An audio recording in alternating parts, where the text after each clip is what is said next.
আমার মোবাইলে এমন আসসালামু আলাইকুম রহমতুল্লাহি ওয়া বারাকাতুহু। আমরা আসছি মৌলভীবাজার জেলার লাস্ট প্রান্তে কমলগঞ্জ উপজেলার ইসলামপুর গ্রামের দিকে। আমরা লগে সুমন ভাই, ফেসবুকের এক ভাই, যদি অনেক পরিচিত মুখ, উনি আসছেন ওনার নিজের তবিল থেকে কিছু ত্রাণ বিতরণ করতে আশপাশে প্রবাসী ভাই আনতে, প্লাস সুমন ভাই তার বন্ধু বান্ধব সবাইয়ের কাছ থেকে কিছু যা কিছু পাইছেন কিছু অনুদান নিয়ে আসছেন আর কি। আমরা হয়তো সামন দিকে সবাই দিয়ে যাই কি, ভিতরে অনেকটা ঢুকি না।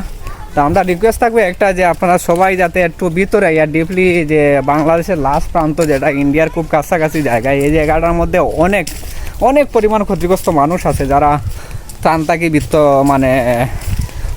মানে অনেকটাই পাচ্ছে না। তবে যদি আপনারা একটু ভিতরে কষ্ট করে, যদি আসতে একটু কষ্ট হয়, কষ্ট হলেও মানে একটু আপনারা নিয়ে আসবেন ভিতরে। আমরা ওই এক ভাই, যদিও এগুলা ত্রাণটা দেখাবো না ইনশাল্লাহ।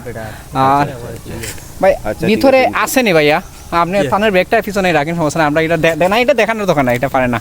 মানে ওইদিকে অনেকে ভিতরে দেওয়া যায়নি না, সামন দিকে দেওয়া যায়, সব সামনের দিকে দেয়, ওদিকে আয় না।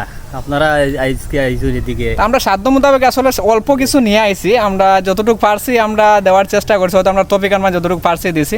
তো আমরা বিশেষ করে বলবো এটা, যে আপনারা যদি একটু ভিতরে আসেন, আমরা যে লগের সুমন ভাই আসেন, ওনার অক্লান্ত পরিশ্রমে আজকে হয়তো মৌলভীবাজার থেকে প্রায় 50 থেকে 60 কিলোমিটার দূর হবে, রাস্তাটা একটু ভাঙ্গা হলেও মানে আমরা যেহেতু সাহায্য করব, ভিতরে ক্ষতিগ্রস্ত মানুষগুলোর কাছে আমরা যাতে সাহায্যটা পাঠাই, এটা আমরা যদিও সীমিত আকারে 50 থেকে 60টা ফ্যামিলির জন্য নিয়ে আসছিলাম।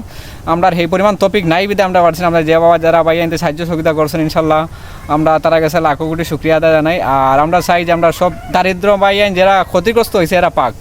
ইনশাল্লাহ ভালো থাকবেন, আল্লাহ হাফিজ। আসসালামু আলাইকুম।